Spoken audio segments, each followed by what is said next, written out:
네, 여러분 안녕하십니까? 오늘 웨비나에 참석해 주셔서 진심으로 감사의 말씀을 드립니다. 저는 오늘 웨비나 진행을 맡은 안나경입니다. 반갑습니다. 네, 오늘 주제는 EU 사이버 보건력법 CRA입니다. 네, EU의 제품을 판매하거나 판매를 검토 중인 기업이라면 반드시 알아야 할 규제라고 하는데요. 네, 오늘 두 분의 전문가 발표를 들으면서 알아보도록 하겠습니다. 네, 오늘 웨비나는 총 6개의 섹션으로 구성이 되어 있으며 마지막에 Q&A 시간도 마련이 되어 있습니다. 궁금하신 점이 있으시면 채팅창에 질문 남겨주시기 바랍니다. 네, 그리고 오늘 웨비나에 참여하시고 설문을 작성을 해주신 분들과 좋은 질문을 남겨주신 분을 추첨을 통해서 경품을 보내드릴 예정입니다. 끝까지 많은 참여 부탁드리겠습니다. 네, 그럼 먼저 오늘 발표를 맡아주실 두 분을 소개를 해드릴 텐데요. 첫 번째로 소개를 해드릴 분은요, 현대오토에버 모빌리티 컴플라이언스 팀의 김영은 팀장님 모셨습니다. 네, 현대오토에버에서 제품 보안 컨설팅을 담당을 하고 계시고요. 이 분야에서 다양한 실무 경험을 쌓아 오셨는데요. 팀장님 안녕하십니까? 네, 소개 부탁드리겠습니다. 네. 안녕하세요. 현대오토에버 모빌리티 컴플라이언스 팀의 김영은입니다. 저희 팀은 EU를 포함한 다양한 국제 규제에 대응해 오고 있으며 특히 차량과 CRA 대응을 위한 실무적 반복론을 개발해 왔습니다. 오늘 이 자리에서 실제 업무에 도움이 될 내용들을 전달드릴 수 있도록 하겠습니다. 네, 반갑습니다. 이어서 두 번째 발표자분을 소개를 해드리도록 하겠습니다. 류창민 팀장님은요, 현대오토에버 모빌리티 보안 기술팀에서 모의 해킹 실무를 담당하고 계십니다. 안녕하십니까? 네, 소개 부탁드리겠습니다. 네, 안녕하세요. 현대오토에버 모빌리티 보안기술팀 류창민입니다. 저는 VTA 모의 인증을 시작으로 자동차와 건설 장비 모의 해킹을 담당해왔으며 규제 기준에 맞춰 제품이 안전한지 직접 검증하는 업무를 하고 있습니다. 오늘은 그 과정에서 얻은 실전 경험을 바탕으로 CRA 대응 방법을 말씀드리겠습니다. 네, 두 분 반갑습니다. 두 분 모두 이력이 대단하셔서 오늘 웨비나 굉장히 기대가 됩니다. 네, 본격적인 내용에 앞서서 현대오토에버의 보안 사업이 어떻게 구성이 되어 있는지 간략하게 소개를 부탁을 드리겠습니다. 저희는 규제 요구 사항을 분석하는 단계부터 실제 구현, 검증, 운영까지 모든 과정을 한 사업부에서 담당하고 있습니다. CRA 대응이 까다로운 이유 중 하나가 법규 이해부터 기술 구현, 문서화, 인증까지 전혀 다른 전문성이 동시에 필요하기 때문인데요. 이때 각 단계별로 여러 업체를 쓰면 일관성이 떨어지게 됩니다. 저희 오토에버 같은 경우는 하나의 사업부 내에서 처음부터 끝까지 함께 대응하기 때문에 효과적인 규제 대응이 가능하다는 장점이 있습니다. 네, 감사합니다. 그럼 오늘 웨비나에서 다룰 이 핵심 질문 3가지를 함께 보시겠습니다. 웨비나를 준비하면서 실무자 여러분이 가장 많이 하시는 질문 3가지를 추려보았습니다. 우리 제품이 규제 대상일까? 규제 대상이라면 무엇을 준비해야 할까? 우리 제품에 맞는 CRA 대응 전략이 있을까? 오늘 이 3가지 질문에 명확한 답을 드리는 것이 목표입니다. 바로 시작하도록 하겠습니다.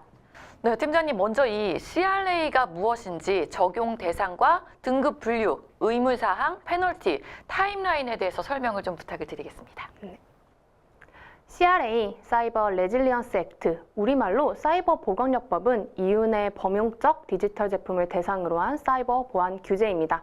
여기서 보건력이랑 단순히 공격을 막는 것을 넘어서 사고가 터졌을 때 얼마나 빠르게 탐지하고 대응하고 정상으로 되돌아올 수 있는가의 그 능력을 포함하는 개념인데요. 따라서 기존에는 제품을 출시한 후 보안을 덧붙이는 방식이 일반적이었지만 CRA는 설계 단계부터 보안을 내재화하도록 의무화하고 있습니다. 그럼 어떤 제품이 CRA의 대상인지 한번 보겠습니다. CRA는 소프트웨어가 들어가 모든 디지털 제품을 규제하고 있습니다. 로봇, 스마트폰, 스마트 가전, IoT 기기, 산업용 기계, 클라우드 서비스 등이 여기에 해당합니다. 대상 여부를 판단하는 공식적인 기준은 다음 3가지인데요. 첫 번째는 디지털 요소가 있는지, 네트워크에 연결되는지, EU 시장에 팔리는지, 여기까지가 공식적으로 발표된 내용입니다. 이때 의료기기, 차량, 항공처럼 별도의 규제에 영향을 받는 제품이라면 CRA의 대상이 아닙니다. 하지만 제품이 단독으로 출시되는 경우에는 별도 검토가 필요합니다. 이 부분은 다음 세션에서 자세히 설명드리도록 하겠습니다. 이외에도 CRA 적용 대상을 판별함에 있어 유의사항이 3가지가 있습니다. 첫 번째, 자동차와 의료기기는 기본적으로 제외 대상이지만 완전히 안심하기는 이릅니다. 자동차에 내장된 앱스토어나 클라우드 연결 모듈처럼 소프트웨어 컴포넌트는 CRA의 대상이 될 수 있습니다. 두 번째, B2B 전용 제품도 EU 시장에서 팔리면 CRA의 대상입니다. 우리 기업은 기업 제품이니까 괜찮습니다 라는 이유로는 면제받을 수 없습니다. 세 번째, 2027년 이전에 출시된 제품도 실질적 변경이 발생할 경우는 CRA 요건을 충족해야 합니다. 여기서 실질적 변경이랑 제품의 사이버 보안 위험 수준에 영향을 미칠 수 있는 변경으로 보안 아키텍처의 변경, 새로운 기능 추가 등이 이에 해당됩니다. 결론적으로는 애매한 부분이 있다면 반드시 전문가와 함께 판단하기를 권해드립니다. 네, 제품이 CRA 대상이 맞다면 그 다음으로는 무엇을 판단해야 하나요? CRA 대상이 확인됐다면 다음 질문은 우리 제품이 어떤 등급인가입니다. CRA는 제품의 기능과 사고 발생 시 파급 효과 이 두 가지를 기준으로 제품을 4개의 등급으로 분류합니다. 화면에 보시는 것과 같이 왼쪽부터 오른쪽으로 갈수록 보안 요구사항 수준, 평가의 엄격성이 높아집니다. 디폴트 클래스는 전체 제품의 약 90%를 차지하는 일반 제품군으로 스마트홈 기기나 일반 IoT 기기처럼 사이버 보안 기능이 핵심이 아닌 제품들입니다.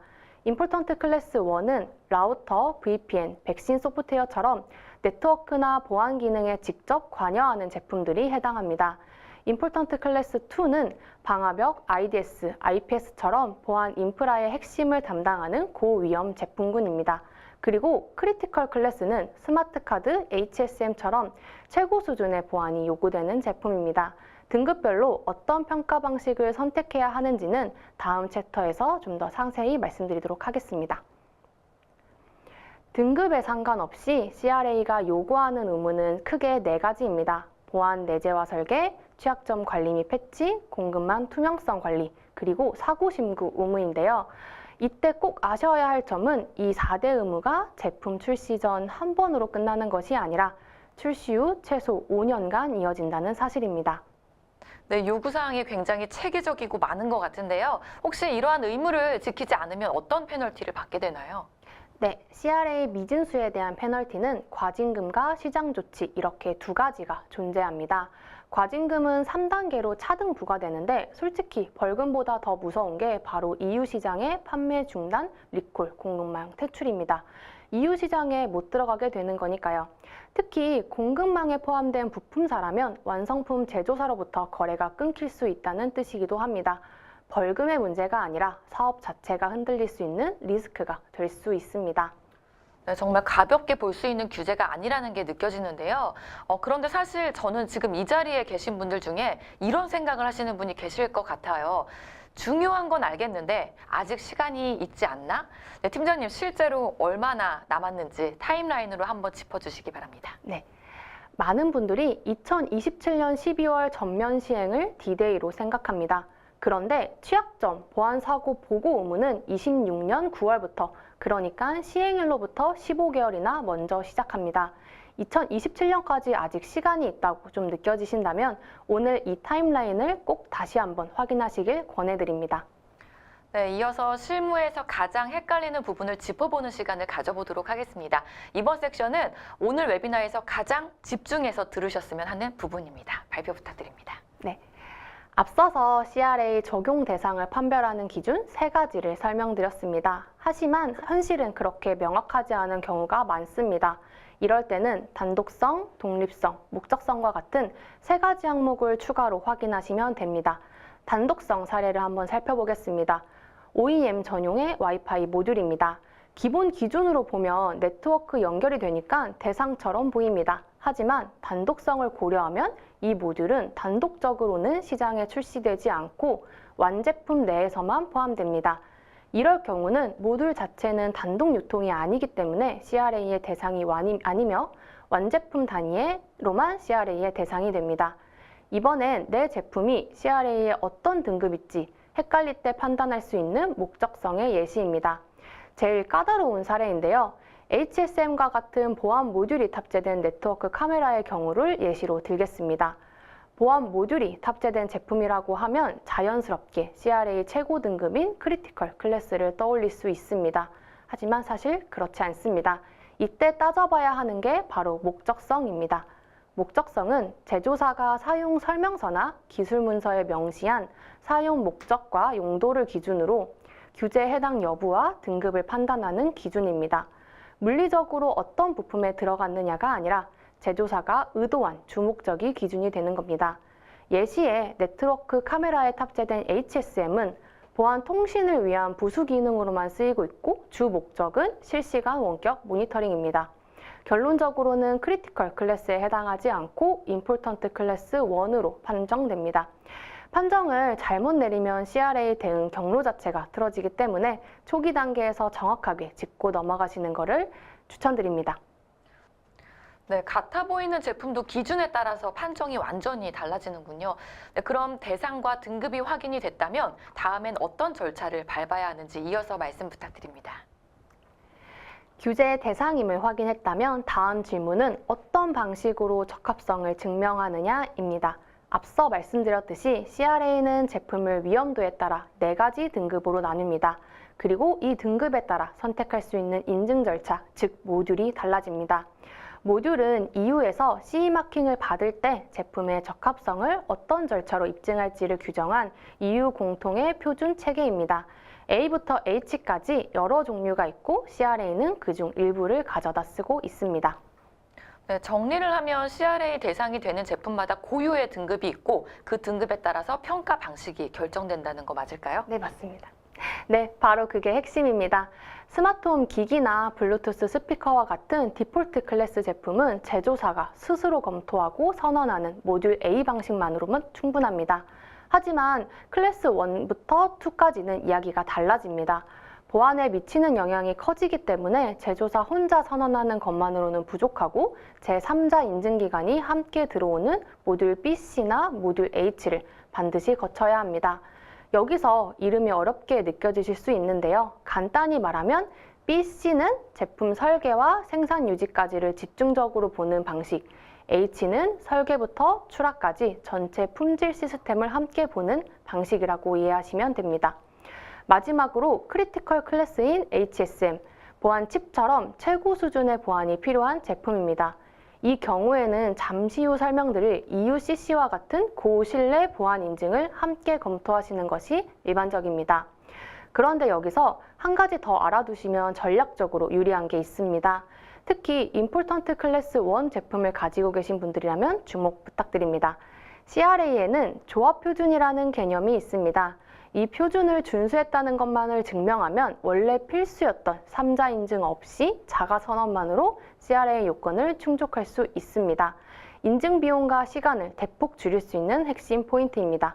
어떤 표준이 있고 어떻게 활용하는지는 다음 슬라이드에서 바로 보여드리도록 하겠습니다. 조합 표준은 크게 2가지로 나뉩니다. 첫 번째는 수평적 표준입니다. 제품 유형에 관계없이 모든 CRA 대상 제품에 공통으로 적용되는 표준입니다. 모든 제품에 적용 가능한 범용적인 가이드라인이라고 보시면 됩니다. 현재는 초안 공개 단계인데요. 저희는 이 표준을 선제적으로 분석하면서 고객사가 표준 확정 전부터 대응 체계를 갖출 수 있도록 준비하고 있습니다. 두 번째는 수직적 표준입니다. 특정 제품군에 적용되는 표준으로 수평적 표준보다 훨씬 구체적인 보안 요구사항과 프로세스를 다루고 있습니다. 오른쪽에 보시는 것처럼 현재 개발 중인 수직 표준들인데요. 해당 제품군에 속하신다면 지금부터 미리 내용을 분석하고 대응 방향을 잡아두시는 것이 중요합니다. 수직적 표준이 실제로 어떻게 구성되어 있는지 예시로 한번 보여드리도록 하겠습니다. 화면에 보시는 EN304631은 AI 스피커와 같은 스마트홈 가상비서 제품을 대상으로 한 표준입니다. 이 표준은 4개의 단계로 구성되어 있습니다. 첫 번째 단계에서는 제품 구성과 운영 환경을 통해 이 조합 표준이 내 제품에 해당하는지를 확인합니다. 해당됨이 확인되면 두 번째로는 위험 요소를 식별합니다. 여기서 두 가지를 동시에 따지게 됩니다. 사고에 대한 피해 여부, 그리고 공격자 접근 경로. 이 2가지를 조합하면 세 번째 단계에서는 필요한 보안 강도가 자동으로 결정됩니다. 피해가 크고 누구나 접근 가능한 제품일수록 더 강한 보안이 요구되는 구조입니다. 마지막 4번째는 그 보안 조치가 실제로 구현되어 작동하는지를 테스트하고 증거를 수집하는 단계입니다. 이 4단계를 따라 준수했다는 것을 증명하면 클래스 1 제품은 제3자 인증 없이 자기 선언만으로 CRA 요건을 충족할 수 있습니다. 내 제품에 해당되는 수직 표준이 있다면 지금부터 분석해 두시는 게 가장 효율적인 전략입니다. 크리티컬 클래스를 다루시는 분들은 이 슬라이드에 주목 부탁드립니다. EUCC를 아주 쉽게 말씀드리면 EU에서 제품의 보안 수준을 공식적으로 검사하고 인증해주는 제도입니다. 즉, 이 제품이 보안 검증을 제대로 거쳤다라는 것을 EU 기준으로 보여주는 공식 인증이라고 이해하시면 됩니다. 이게 왜 중요하냐면 EUCC 인증을 취득하면 CRA 적합성이 자동으로 인정됩니다. 별도로 CRA 적합성 평가를 또 받을 필요가 없다는 것입니다. 쉽게 비유하자면 CRA 인증과 EUCC 인증을 따로따로 준비하는 건 시험을 2번 보는 것과 같습니다. EUCC 하나로 두 가지를 한꺼번에 해결할 수 있다면 당연히 그 경로가 전략적으로 유리합니다. 크리티컬 클래스에 해당되신다면 처음부터 이 방향으로 준비하시는 것을 강력히 권장드립니다. 네, 이어서 말씀드리겠습니다.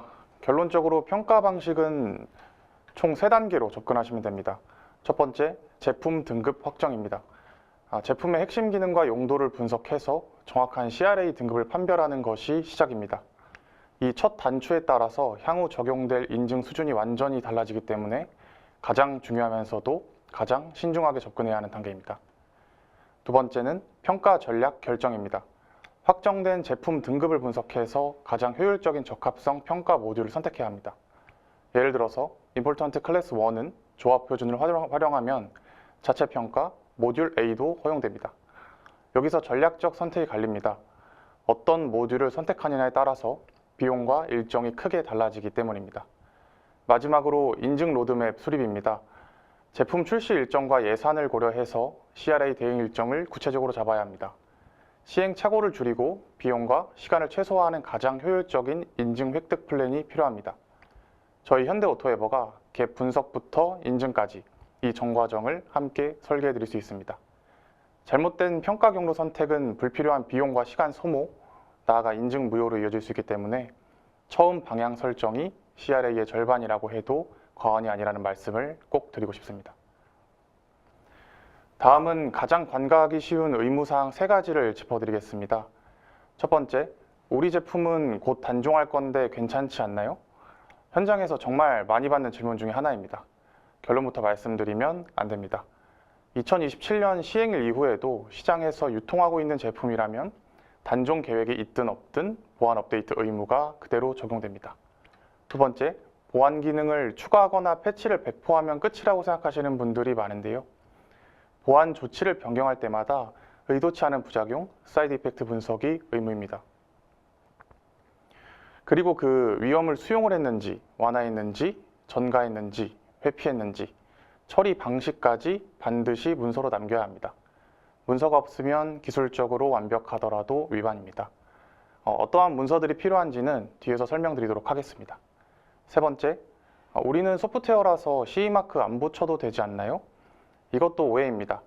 소프트웨어 제품은 물리적으로 마크를 부착할 수 없으니 웹사이트나 앱스토어에 디지털로 표기해야 됩니다. 앱스토어 등재 페이지에 CE 마크를 표시하시거나 QR코드로 기술 문서를 연동하는 방식 또한 허용됩니다. 이 3가지 모두 현장에서 흔히 발생하는 오해인 만큼 본격적인 시행 전에 우리 제품이 이 기준들을 충족하는지 내부 점검이 반드시 필요합니다. 네, 다음으로는 CRA 대응을 위해 무엇을 언제 해야 하나에 대한 내용입니다. 네, 현대 오토에버만의 노하우가 담긴 CRA 로드맵이 있다고 들었는데요. 팀장님 단계별로 설명 부탁드립니다. 네. 본격적으로 로드맵입니다. 규제 대응을 준비하실 때 의무사항을 기반으로 실무 프로세스에 맞게 로드맵을 설정하시는 게 참 중요합니다. 이번 장에서는 진단 설계, 개발 검증, 문서화 인증, 운영 대응 이렇게 CRA가 요구하는 의무 하나하나에 대해 정확히 대응하도록 설계한 4단계 방법론을 단계별로 하나씩 살펴보겠습니다. 단계를 살펴보기 전 현대 오토에버만의 차별점을 먼저 말씀드리면 일반적으로는 4단계를 순서대로 하나씩 끝내고 넘어가는 방식으로 진행합니다. 하지만 이렇게 진행할 경우 수행 기간이 너무 오래 걸립니다. 저희 오토에버 같은 경우는 4단계를 병렬로 동시에 진행하는 최적화된 로드맵을 운영합니다. 그 결과 전체 일정을 유의미하게 단축할 수 있습니다. 18개월밖에 남지 않은 지금 시점에서 6개월이라는 시간은 유의미한 차이로 적용할 텐데요. 먼저 인증을 완료하느냐, 못하느냐의 차이가 될 수 있습니다. 본격적으로 로드맵으로 딥다이브 해보겠습니다. 페이지 1은 한마디로 우리는 지금 어디에 있고 어디로 가야 하는지를 파악하는 단계입니다. 현재 제품의 보안 상태를 CRA 요구사항과 하나하나 비교하는 갭 분석을 시작해서 위험 모델링과 위험 평가로 어떤 위협이 존재하는지 파악합니다. 그리고 그 결과를 바탕으로 하드웨어, 소프트웨어 보안 아키텍처를 설계합니다. 이때 앞서 말씀드린 것처럼 제품 대상군을 잘 식별하고 최대한 효율적인 방법으로 법규를 만족할 수 있도록 초기 세팅을 하는 것이 가장 중요합니다. 페이지 2의 핵심 질문은 설계한 대로 실제로 구현이 됐는지 그걸 어떻게 증명하는가입니다. CRE에서는 왼쪽과 같이 테스트 방법을 제안하고 있습니다. 다만 하나의 테스트로는 실제로 위협이 완화되었는지를 증명할 수 없습니다. 저희가 실제 양상 프로젝트에서 검증해본 경험을 바탕으로 가장 효과적이라고 생각하는 조합은 정적 분석과 모의 해킹입니다. 정적 분석은 코드를 실제로 실행하지 않고 소스 코드와 바이너리 자체로 분석해서 보안 설계가 제대로 코드에 반영되었는지를 확인합니다. 모의 해킹은 실제 공격자처럼 침투를 시도해보는 거고요. 이 두 가지를 함께 했을 때 CRA가 요구하는 검증 수준을 가장 확실하게 충족할 수 있습니다. 페이지 3는 지금까지 한 것들을 공식 문서로 증명하는 단계입니다. 기본적으로 문서화를 굉장히 중요시 여기는 유럽 인증 특성상 CRA는 기술적으로 잘 만든 것만으로는 부족합니다.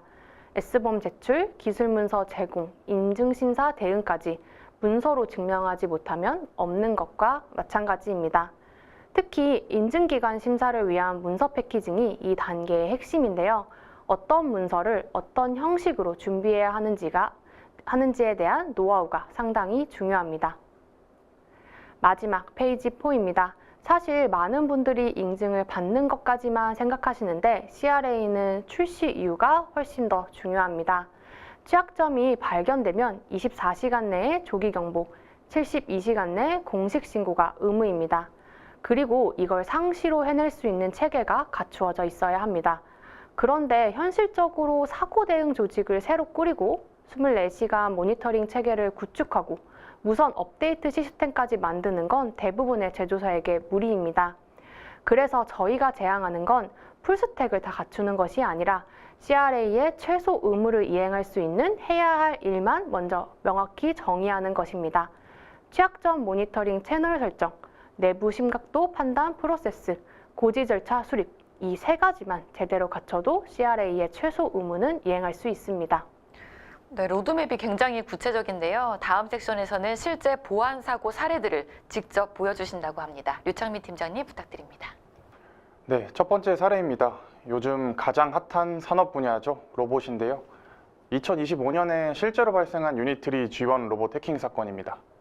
해당 사건에서는 암호화 키가 하드코딩되고 입력값 검증이 미흡한 것이 원인이었는데요.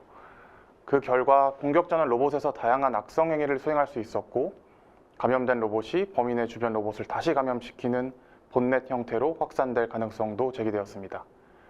본 사례의 핵심은 공격 체인에서 각 레이어의 보안 기능 부재가 공격 성공의 원인이 되었다는 것입니다.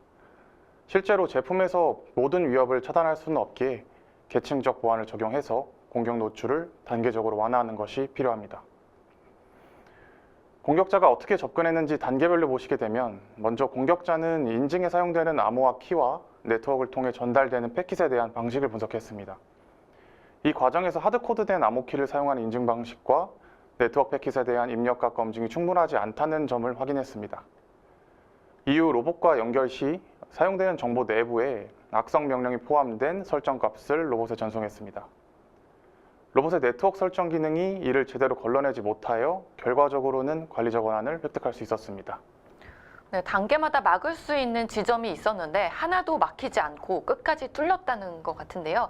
그럼 현대 오토에버라면 이 상황에서 어떻게 접근을 하시나요? 네, 저희가 이 사례에서 제안하는 솔루션은 두 가지입니다. 첫 번째, 공격 체익 관점으로 위험 경로를 분석, 검증합니다. 이 사례처럼 외부 유입 지점부터 인증, 통신, 데이터 처리, 저장까지 이어지는 흐름을 따라가면 취약점이 실제 제품의 리스크로 확장될 수 있는 지점을 확인할 수 있습니다. 목적은 공격 성공 여부를 보여주는 것이 아니라 어느 구간에 어떤 보안 통제가 필요한지를 식별을 하고 이를 CRA 대응을 위한 위험 분석과 보안 테스트의 근거로 연결하는 것입니다. 둘째, 설계 단계부터 계층적 보안 통제를 적용합니다. 화면 오른쪽 보안 통제 컬럼을 보시면 각 레이어마다 대응 방법이 있습니다. 동적 인증 토큰, 키분리 저장, 입력각 검증, 전송 데이터 최소화. 이걸 제품 설계 초기부터 반영해 두면 공격을 완화할 수 있습니다. 결국 핵심은 하나의 취약점을 찾는 것이 아니라 공격 체인 전체를 기준으로 계층적 보안 체계를 만드는 것입니다. 통신, 인증, 키 관리, 입력각 검증, 데이터 보호, 계층별로 필요한 통제를 확인하고 이를 설계와 검증 과정에 반영해야 합니다. 이러한 과정은 CRA가 요구하는 위험 분석, 취약점 관리, 보안 시험, 기술 문서화와도 연결되기 때문에 저희는 모의 해킹 결과가 단순 점검에 그치지 않고 CRA 대응까지 이어지는 실질적인 보안 근거가 되도록 지원합니다. 네, 두 번째 사례입니다. 2019년 건설 현장 RF 리모컨 해킹 사건인데요. 2019년 트렌드마이크로의 연구진이 건설 제조 현장의 크레인과 중장비를 원격으로 제어할 수 있는 심각한 취약점을 발견해서 공개했습니다. 피해 제조사가 헤트로닉, 사가 등 총 7곳 이상입니다. 한두 곳의 문제가 아니라 업계의 전반적인 구조적인 문제였던 건데요. 쉽게 말씀드리면 RF 신호를 캡처할 수 있는 도구가 있다면 리모컨 신호를 그대로 복사해서 재전송하는 것만으로도 크레인을 제어할 수 있는 구조였습니다. 본 사례의 핵심은 이런 위협을 막는 보안 기능의 부재로 인해 재생 공격, 명령 위조, 비상 정지, 재페어링, 리프로그래밍까지 5가지 공격이 모두 가능했다는 것입니다. 이를 예방하기 위해서는 설계 단계부터 보안 내재화를 통해 보안 위협을 차단하는 것이 필요합니다. 해당 사례에서는 패킷 암호화, 재사용 방지, 키 관리, 디버그 인터페이스 접근 차단, 이 4가지가 전부 없습니다. 자동차 OEM에서는 이미 오래전부터 적용하는 것들인데 건설기계 분야에서는 갖춰져 있지 않았습니다. 이 사례를 해결하기 위해 저희가 제안하는 솔루션은 다음과 같습니다. 첫 번째, 제어기 레벨에서 보안 목표 충족 여부를 먼저 진단합니다. 이 사례처럼 제어기 자체의 보안 기능이 아예 없는 경우에 어디서부터 무엇을 적용해야 하는지 최적의 보안 통제를 도출해 드립니다. 두 번째, 위험 평가를 기반으로 제어기 특성에 맞는 사이버 보안 요구 사항을 설계 단계부터 반영합니다. 이 사례에서 필요했던 롤링 코드, HSM 기반 키 관리, 시큐어 디버그와 같은 보호 기능들이 이에 해당합니다. 이런 것들이 설계 단계부터 고려되어 들어갔다면 해당 공격의 시작부터 많은 어려움을 겪었을 것입니다. 결국 이 사례가 보여주는 것은 단순합니다. 설계 단계부터 보안을 고려하지 않으면 아무리 나중에 패치를 해도 구조적인 한계를 넘을 수가 없습니다. CRA가 설계 단계부터 보안 내재화를 강제하는 이유가 바로 여기에 있습니다. 네, 마지막 사례는 일본 아사히 그룹의 2025년 랜섬웨어 공격 사례입니다. 이 사건은 생산 설비를 직접 조작한 해킹이라기보다 스마트 팩토리 운영을 지탱하는 네트워크 장비와 업무, 그리고 생산 연계 시스템이 침해되면서 주문과 출하, 고객 대응 등 핵심 운영 프로세스가 마비되고 고객 정보가 대량 유출된 사례입니다. 네, 그러면 왜 이렇게 큰 피해가 났나요? 네, 미흡한 프로세스가 원인이었습니다. 먼저 취약점 관리 측면입니다. 공격자는 사업장에 위치한 네트워크 장비를 통해 내부망에 접근했고 이후 패스워드 취약점을 악용해서 관리자 권한을 확보했습니다. 외부 연결된 장비와 계정 보안 관리의 허점이 초기 침투와 권한 확보로 이어진 사례입니다. 다음은 자산 관리 측면입니다. 랜섬웨어 감염을 직접 막는 통제라기보다 사고가 발생했을 때 어떤 시스템이 영향을 받았고 무엇부터 복구해야 하는지 판단하기 위한 기반입니다. 이 사례에서는 여러 서버와 PC가 동시에 암호화되면서 영향 범위 파악과 복구 우선순위 수립의 중요성이 드러났습니다. 네, 마지막으로 사고 대응 프로세스입니다. 장애와 암호화 파일을 확인한 뒤에 약 4시간 만에 네트워크 차단 및 데이터 센터 격리가 이루어졌습니다. 하지만 이미 여러 서버와 일부 PC에 랜섬웨어가 동시 배포된 상태였습니다. 그 결과 주문, 출하 등 핵심 업무가 중단될 정도로 피해가 확산된 뒤였습니다. 이로 인하여 결국 191만 명의 개인정보가 유출됐고 일본 내 공장 시스템이 전부 오프라인으로 전환됐습니다. 2025년 10월 매출은 전년 대비 최대 40% 감소했습니다. 보안 사고 하나가 회사 전체 사업에 직격탄이 된 케이스입니다. 결국 이러한 케이스를 예방하기 위해서는 기술적 보안뿐만 아니라 사이버 보안 관리 프로세스의 체계적인 구축이 필요합니다. 본 사례에서 공격자는 사업장 네트워크 장비를 통해 데이터 센터망에 접근했고 결국 랜섬웨어가 여러 서버와 PC에 동시에 배포되면서 운영 차질이 발생했습니다. 사실 이 사례를 처음 접했을 때 저는 랜섬웨어라는 공격 방식보다 복구까지 이어지는 과정이 더 눈에 들어왔습니다. 아사히그룹의 경우 공격자는 외부와 연결된 네트워크 장비를 통해 내부망에 접근했고 장애 발생 약 10일 전부터 권한 확보와 내부 정찰을 수행한 뒤 랜섬웨어를 배포했습니다.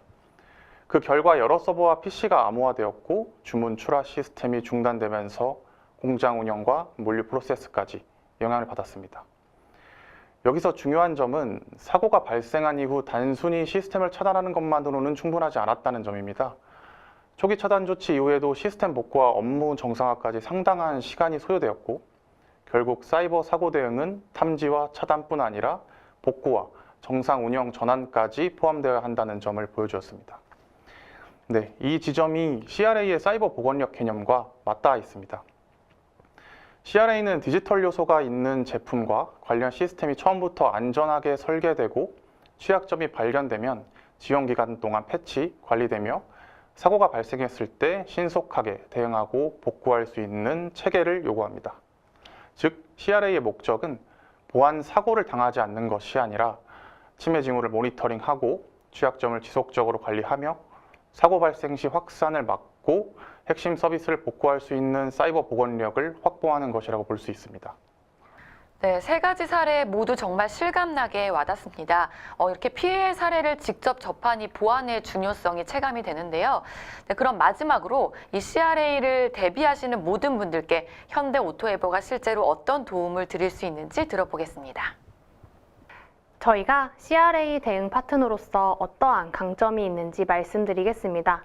사실 CRA 컨설팅을 제공하는 곳은 여럿 있습니다. 그러나 저희 현대 오토에버만의 차별점은 인증을 받았던 소프트웨어 개발사의 입장으로 직접 인증에 대응해봤다는 점입니다. 저희가 지향하는 컨설팅은 형식적인 가이드와 템플릿 채우기가 아닙니다. 산자의 관점으로 검증을 하였던 컨설팅과 차량 내 직접 소프트웨어를 개발을 해봤던 개발 조직의 두 가지 관점을 모두 겪었기 때문에 개발 현업과 보안 인증 간의 적절한 밸런스를 맞추면서 최적화된 전략을 바탕으로 궁극적인 목표 달성이 가능할 수 있도록 지원해 드릴 수 있습니다. 현대 오토에버는 100여 건의 프로젝트를 수행하면서 단 한 번의 실패 없는 인증 성공 실적을 보유하고 있습니다. 이론으로 아는 것이 아니라 실제 인증 심사장에서 부딪히면서 쌓아온 경험이기 때문에 이 경험이 곧 여러분의 시행착오를 줄여드릴 수 있는 자산이 될 수 있을 거라고 생각합니다. 마지막으로 저희가 CRA 대응에서 실제로 어디까지 함께 할 수 있는지 정리해 드리겠습니다. 현대 오토에버는 여러분이 복잡한 보안 규제 때문에 고민하지 않으실 수 있도록 기술부터 행정까지 모든 과정을 한꺼번에 지원해 드립니다. 화면에 보시는 것처럼 S범 구축이나 제조 공정 일부를 제외한 CRA 대부분의 영역을 저희와 함께 대응하실 수 있습니다. 위험 평가부터 모의 해킹, 그리고 프로세스 구축까지 전문적인 기술 업무는 저희가 직접 책임지고 수행합니다. 설계 단계부터 최종 인증까지 관리와 기술을 한 곳에서 원스톱으로 받으시면 인증 기간도 줄고 내부 개발 리소스도 아낄 수 있습니다. 오늘 웨비나 이후 더 구체적인 상담이 필요하신 분들은 채팅창이나 발표 마지막에 공유드리는 QR코드를 통해 문의 남겨주시면 바로 연락드릴 수 있도록 하겠습니다. 네, 김영은 팀장님, 류창민 팀장님 유익한 발표 두 분 감사드립니다. 네, 오늘 CRA의 기본 개념부터 실무에서 놓치기 쉬운 쟁점들, 단계별 대응 로드맵, 그리고 실제 사고 사례까지 이렇게 폭넓게 살펴봤는데요. 네, 지금부터 Q&A 시간을 갖도록 하겠습니다. 질문이 상당히 많이 올라왔습니다. 시청자분들께서 주신 소중한 질문 중에서 몇 개를 골라봤고요. 두 팀장님들께 여쭤보도록 하겠습니다. 네, 첫 번째 질문입니다. 생산 자동화 설비를 만들고 있는데 SD카드나 USB 메모리로 펌웨어 업데이트만 하는 기기도 CRA 대상인가요? 라는 질문입니다. 답변 부탁드립니다. 이거는 제가 좀 답변 드릴 수 있도록 하겠습니다. EU 시장에 상업적으로 출시되는 제품이라면 CRA 대상일 가능성이 매우 높습니다. CRA 연결성의 기준은 물리적, 논리적 데이터 연결 가능성입니다. USB나 SD카드는 그 자체로 물리적 데이터 연결의 수단이기 때문에 실제로 대표적인 공격 벡터 중에 하나가 되기도 합니다. 다만 인터넷에 연결이 되지 않는 구조라면 디폴트 클래스로 분류될 가능성이 높아서 자기 적합성 선언인 모듈 A만으로 대응이 가능할 것이라고 좀 생각을 합니다. 네, 그럼 다음 질문입니다. 제품 등급이 확정되면 나중에 바뀔 수 있나요? 예를 들어 새로운 기능을 추가하면 이라는 질문이 올라왔습니다. 네, 바뀔 수 있습니다. CRA는 실질적 변경이 발생하면 재평가를 요구합니다. 기능 추가, 보안 아키텍처 변경, 목적성 변경 등이 실질적 변경에 해당하고 이 경우는 신규 제품으로 간주돼서 등급 재판정과 적합성 평가를 좀 다시 받아야 합니다. 단순 보안 패치나 버그 수정, UI 변경 같은 것들은 실질적 변경에 해당하지 않으니 이 부분은 좀 안심하셔도 괜찮을 것 같습니다. 네, 답변 감사합니다. 세 번째 질문입니다. 우리 회사에서 만약 유럽 가전기기 회사에 들어가는 와이파이 모듈을 유럽 회사에 판매하는 경우라면 우리 회사에서는 CRA를 신경 쓸 필요 없고 유럽의 가전기기 회사에서 신경 쓰면 되는 걸까요? 라는 질문입니다. 네, 맞습니다. 원칙적으로 모듈을 별도로 시장에 출시하지 않는다면 CRA의 대응 의무는 없습니다. 완성품 제조사인 유럽 가전기기 회사가 최종적으로는 CRA의 책임을 지게 됩니다. 다만 완전히 신경 쓸 필요가 없다라고 보기는 조금 어려울 것 같긴 합니다. 유럽 고객사는 공급망 실사 의무에 따라 S범 제공, 취약점 정보 공유, 보안 사양을 좀 충족하는지를 계약 조건으로 좀 명시할 수 있기 때문입니다. CRA 의무는 없지만 유럽 시장의 특성상 CRA를 모르면 유럽의 거래가 어려워질 수 있고 CRA 준비를 해야 한다는 요청은 충분히 받을 수 있을 것 같다는 표현이 좀 더 정확할 것 같습니다. 네, 답변 감사합니다. 다음 질문입니다. 네, 모듈 BC와 모듈 H 간 택 1이 필수인 제품 등급의 경우 어떤 모듈 선택을 권장하시나요? 라는 질문입니다. 네, 확실하게 말씀을 드린 건 일반적으로는 모듈 B랑 C를 권장드립니다. 모듈 H 같은 경우는 전사 품질 보증 시스템을 인증기관이 심사하기 때문에 준비 부담이 상당히 큽니다. 반면 모듈 B랑 C는 제품 단위의 설계를 심사를 범위로 한정하고 있기 때문에 현실적으로는 확실히 대응하기에 용이합니다. 다만 이미 ISO 9001 같은 퀄리티 매니저 시스템을 운영 중인 기업이라면 오히려 모듈 H가 좀 더 효과적일 수는 있습니다. 이 부분은 좀 상황에 맞게 판단하시는 것이 좋을 것 같습니다. 네, 답변 감사합니다. 다음 질문은요. 해당 제품군의 수직적 표준이 아직 없다면 수평적 표준에 대해서만 기술적 평가를 준비하면 되나요? 라는 질문입니다. 네, 좋은 질문 감사합니다. 맞습니다. 수직 표준이 없는 제품군은 수평 표준인 PREN 4만 시리즈만으로도 충분히 CRA의 적합성을 증명할 수 있습니다. 근데 아마 산업 장비이신 분들 좀 많을 텐데요. 산업 장비라면은 이 수평 표준인 PREN 4만으로만은 좀 해석이 어려울 수 있습니다. 이 때문에 산업 장비라면은 IEC 62443을 기반으로 하시는 거를 좀 더 추천드리고 있습니다. 다만 수직 표준은 아직 개발 중인 것들이 많기 때문에 향후 발간될 수도 있습니다. 그렇기 때문에 지금부터 동향을 충분히 모니터링 해두는 것을 권장드립니다. 네, 답변 감사합니다. 이제 다음 질문인데요. 오토에보에서 CRA 인증까지 해주시는 건가요? 라는 질문입니다. 네. 네, 이건 제가 좀 답변 드리도록 하겠습니다.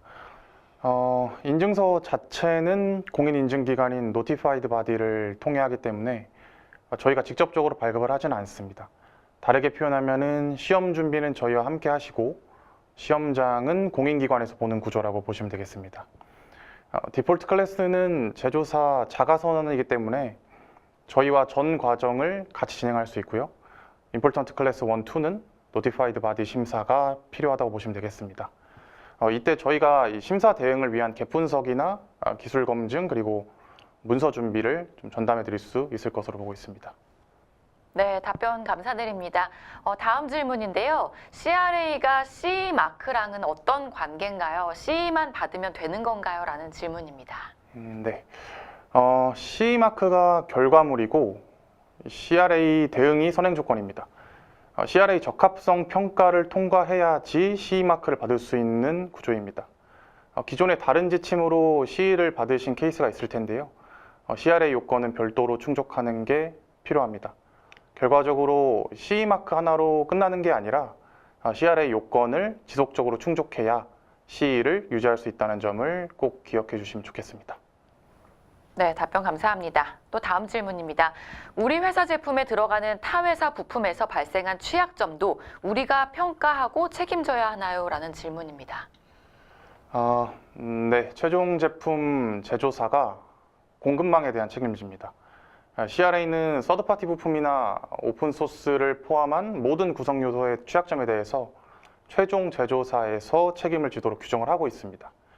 이때 취약점이 발견이 되면 S범을 통해서 최대한 빠르게 좀 파악을 하고 패치를 제공해야 할 의무 자체가 제조사에 있습니다.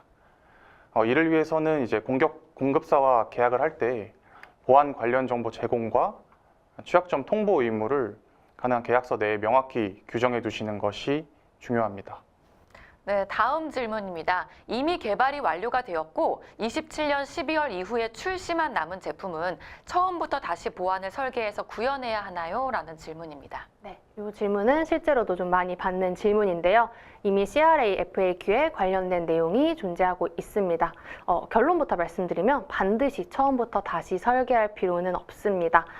첫 번째, 27년에 기양산대 제품이라면은 앞에서 말씀드렸다시피 보안 설계를 다시 하실 필요는 없고 모니터링만 지속하시면 됩니다. 근데 두 번째, 이미 다 개발이 완료가 되었고 27년 12월 이후 출시할 제품이라면 레거시 호환성이나 상호 운용성을 이유로 보안 기술을 적용할 수 없는 경우에 대해서는 정당화를 진행할 수 있습니다.